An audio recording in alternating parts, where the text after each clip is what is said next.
Here we've got the latest offering from Cherry Audio. It's the GX-80, and yes, that's a GX-80, not CS-80, and that's because it's not just a CS-80 emulation, but it's taking things a little further by adding some functionality from the even more rare GX-1, I think it's called. And if we look at the interface, we can see these orange sliders and orange switches, which don't exist on a CS-80. These have been ported from the GX-1. And I'll take a look at that in a minute, but first it's got all the usual things you'd expect from Cherry Audio: oversampling, focus, it's got its mini keyboard, you can assign MIDI to anything and anywhere pretty much. I've got different interfaces, although it's not exactly a dramatic difference from the GX to the CS. Plus we've got loads of presets, we've got various collections in here, GX-80 presets.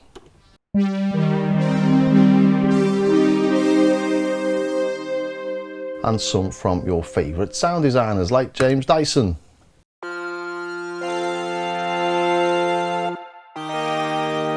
Just picking random ones out here, but they do all sound very nice. There you go, Blade.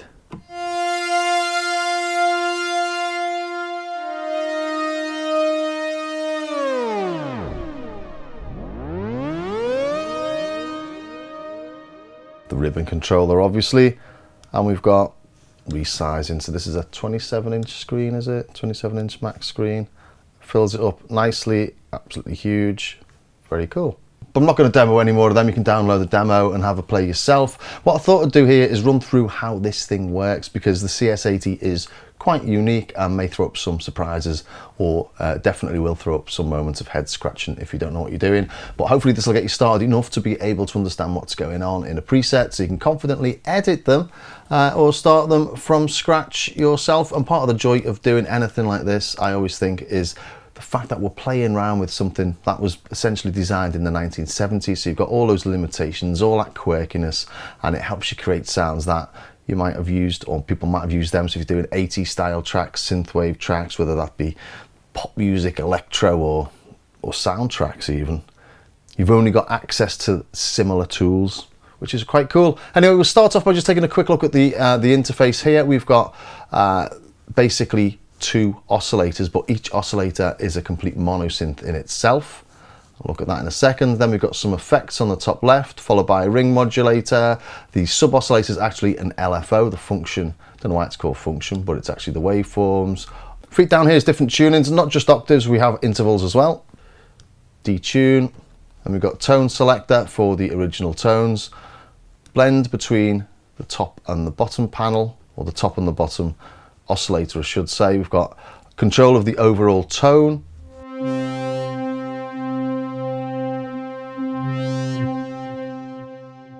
Touch response, keyboard control, and then down here we've got things like voice allocation, number of voices, and the various layer modes.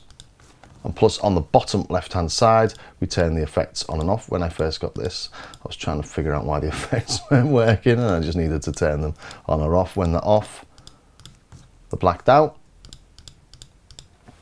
And some more performance things as well, like an expression and a wah, if it had the wah pedal with it.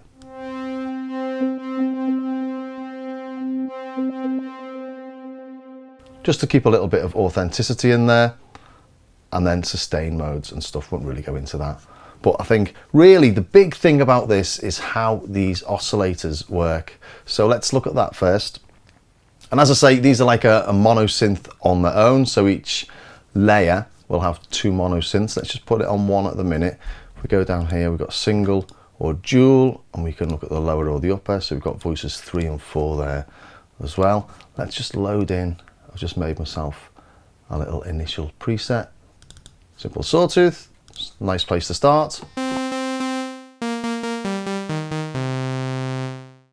Okay, these oscillators, we've got a VCO, a VCF and a VCA, then aftertouch and velocity sensitivity settings at the end. So yeah, 2 complete monosynths, or 4 in total if you're in dual mode.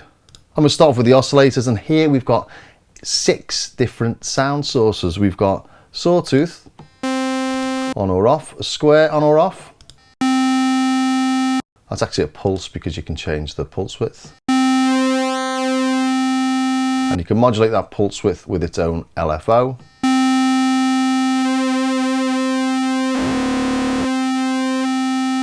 So nothing too surprising there, we can have them both together. Just move this a little, I'll make it a little bit smaller so we can see that oscilloscope. And on top of that, we've got the pulse that's been through a high pass, so turn that up. And that's in addition to the pulse. So you can see we're getting some interesting wave shapes already. Then we've got a sawtooth that's been through a bandpass. Let's turn both of those off.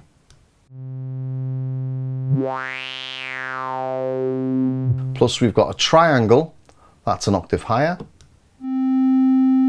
So that's 1, 2, 3, 4, 5 so far. And then over here on the right, oddly, we've got a sine that doesn't pass through the filters.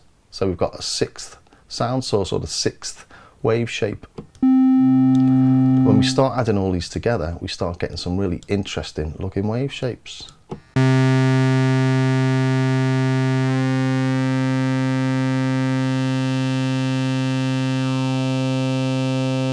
So lots of interesting starting points.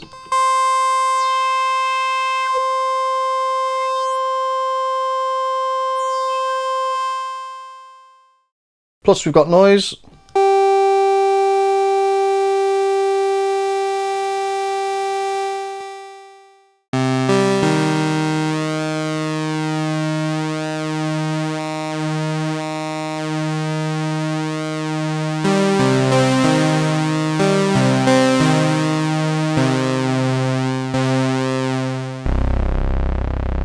Nice that, isn't it?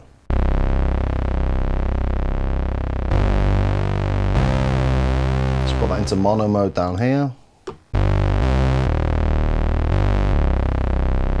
Let's maybe make it into a big unison voice.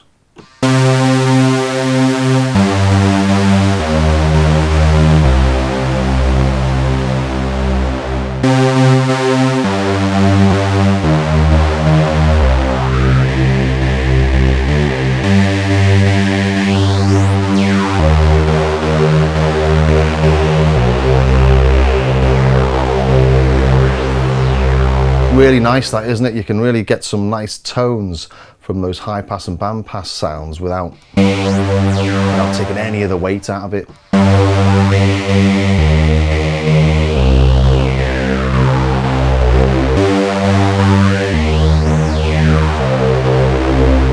Unfortunately, these aren't modulation destinations. As I say, we are restricted to being back in 1977 here.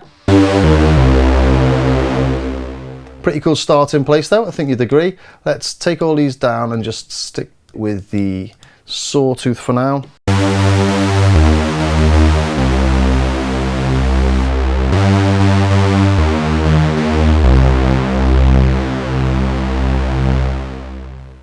Then we move over to the filter. It's a resonant filter, but it doesn't self-oscillate. It's not really harsh filter in any way.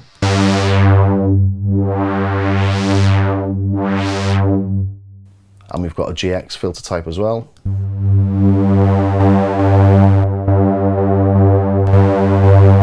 It's a little bit more open than the CS,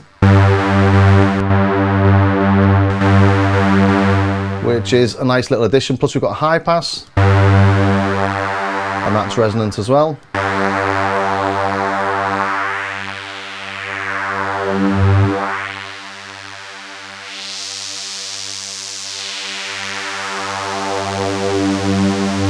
But again, not massively resonant. You're not going to get any acid lines out of this.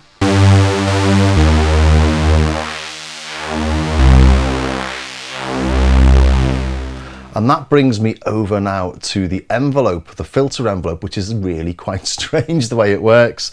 We've got this initial level, and what we do is we go from 0 to -5. So as you increase this initial level here, you decrease the starting point of the filter. It's almost like as you increase that, you're bringing this down, but not really, because this is the sustain level. So this is where the delay drops down to. So if we put that on full, Let's take unison off.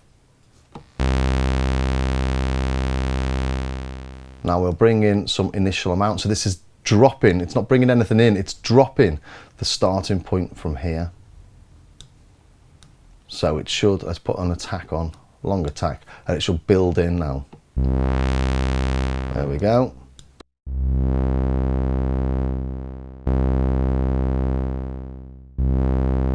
So it builds up, well, it's building up to there at the minute, but then we can add to that at the attack level.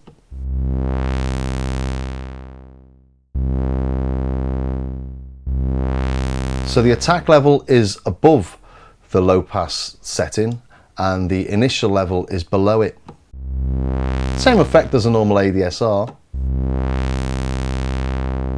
but we're dropping down after D to this, just a different way of doing it. We can invert that.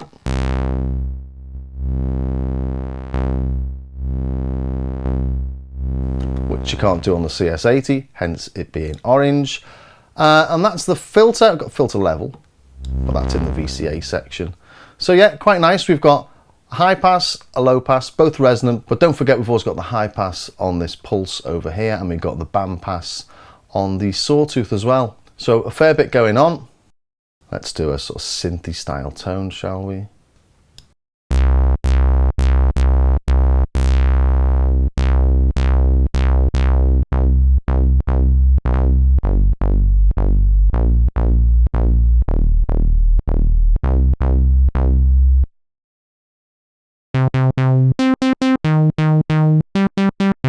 And that's as sort of harshy, acidy as you're going to get. But it is a big pad machine, isn't it? It's what it's famous for. Brings me over to the VCA. The VCA, as I said earlier, has got this sign. So we just put that in there. It's got an independent level to what's coming through the filter. It's not affected by the filter in any way.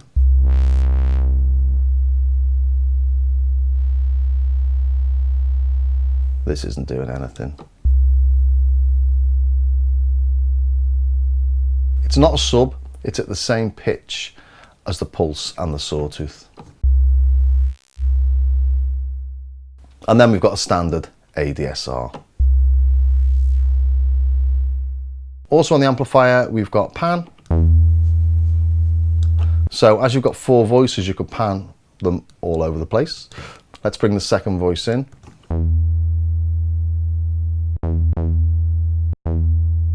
And blend the mix so we can actually hear it.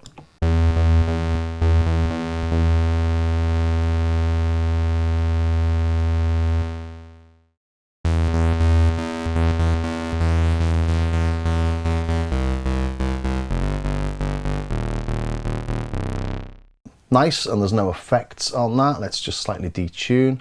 Oscillator 2.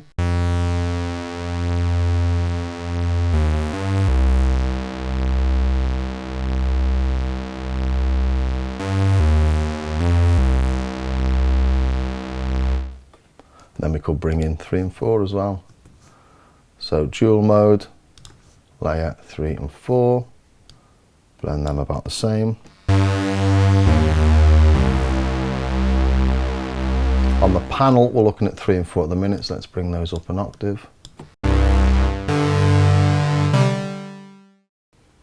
Well, it's not an octave, is it?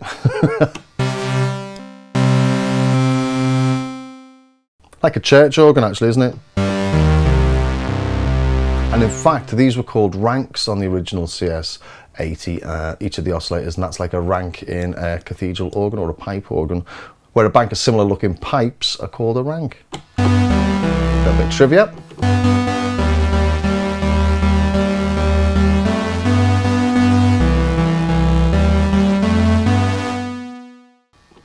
That's a nice big full 4 oscillator sound.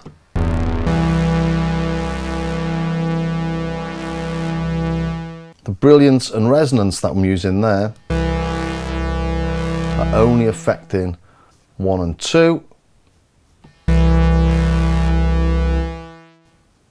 have to go into the lower panel.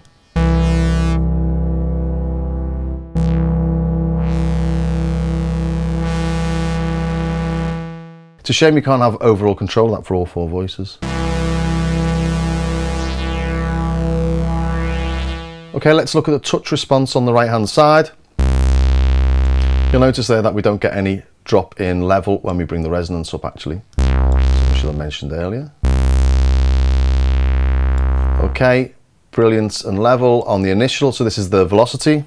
Let's bring this right down. Bring that down.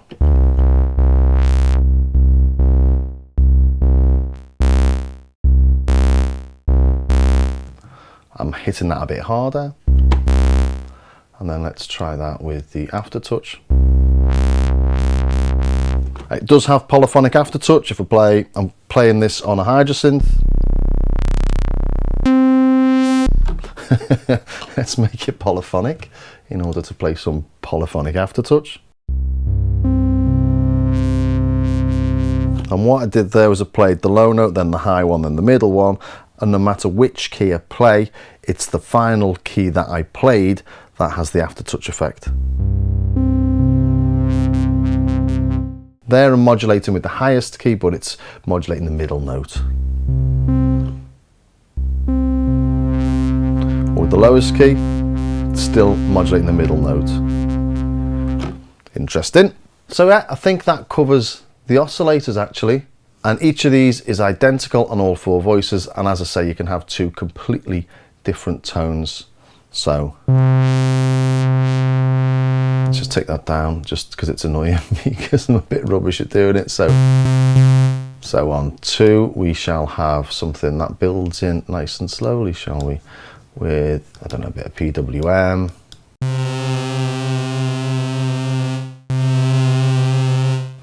We'll have that in the right and one in the left, just to show you that they're completely different.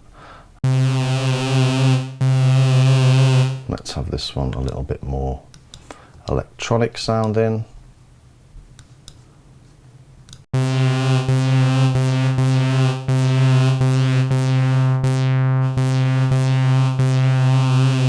Two tones, 2 oscillators or ranks on a single voice. Which is why you can get all those lovely crazy pads that you hear. Let's find some crazy pads, shall we? Galaxy Edge, this should be quite exciting, I hope.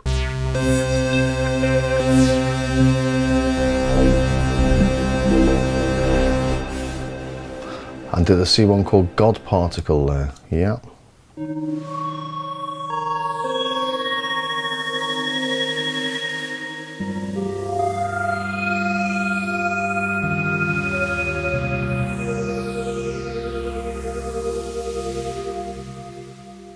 Yeah, really nice. Okay, let's go back to my initial patch. I'll just show you a couple of other little bits as well. We've got a ring modulator down here. This is beautiful. On these knobs here, you'd originally be pulling them towards you on the original synth. So pulling them down increases the level.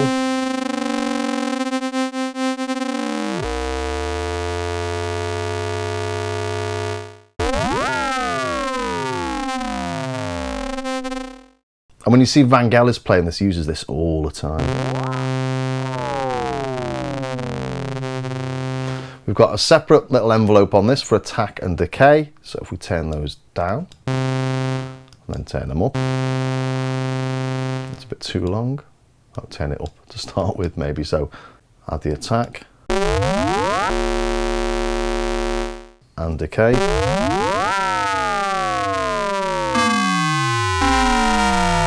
So when you hear little pitch bends in some of the presets, this is where it's coming from.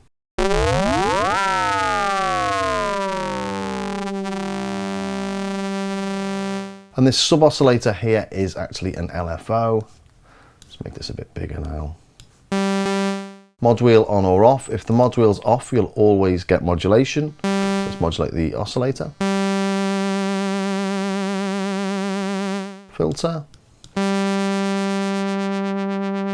Amplitude or amplifier. But with the mod wheel on, you won't get anything until you play your mod wheel.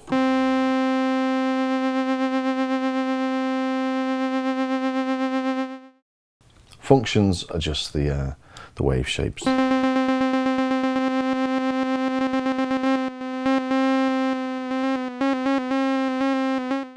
as we saw before, the feet aren't all octaves. So if we start on a C, we get C, an octave higher, G, C 2 octaves higher, I think that's an E flat, an E,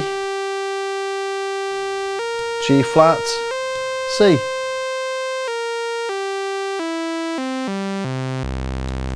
An easy way to get some intervals there. And the tone selectors,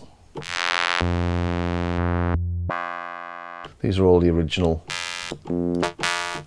presets. If we go to panel mode, we're now using the panel. Not much difference on this compared to the presets, to be honest, because the panel still works. Just a little harking back to the original and user. So you may be able to put user presets into this. I haven't worked out how to do that yet.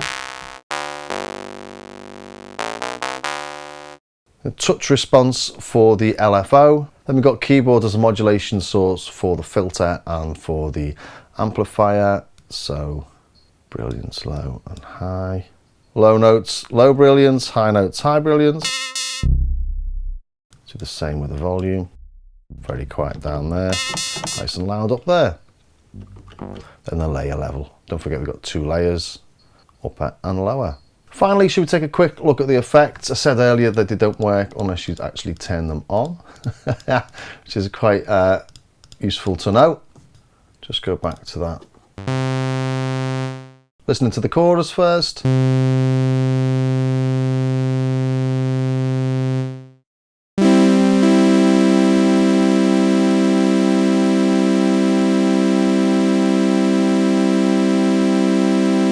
Sounds like a chorus. If we go to rotary mode, you don't get any control over it, it's on or off. Well, you get fast or slow mode.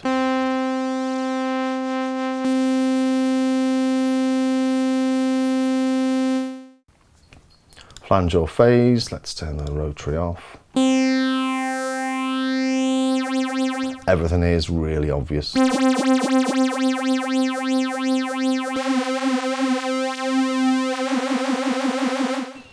Digital delay or tape style. Let's turn it up a bit. It's digital, you don't get that pitch bending. You can sync it to your door, regen's feedback, bright or dark. And the mix, and then reverb, again, really simple stuff. Plate reverb, and then Cherry Audio's own galactic algorithm, which is super.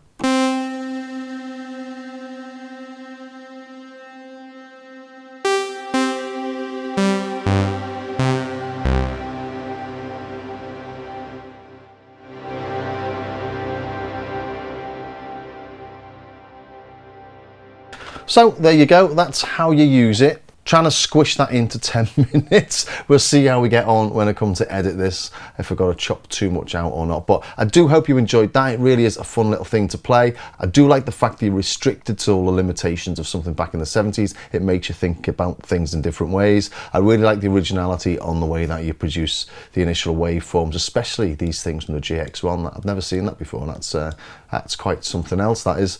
So yeah, I hope you enjoyed that, and if you did, please think about subscribing, ring the bell, join me on Patreon, all the rest of that sort of stuff, because it all really does help the channel. And I'll see you next time.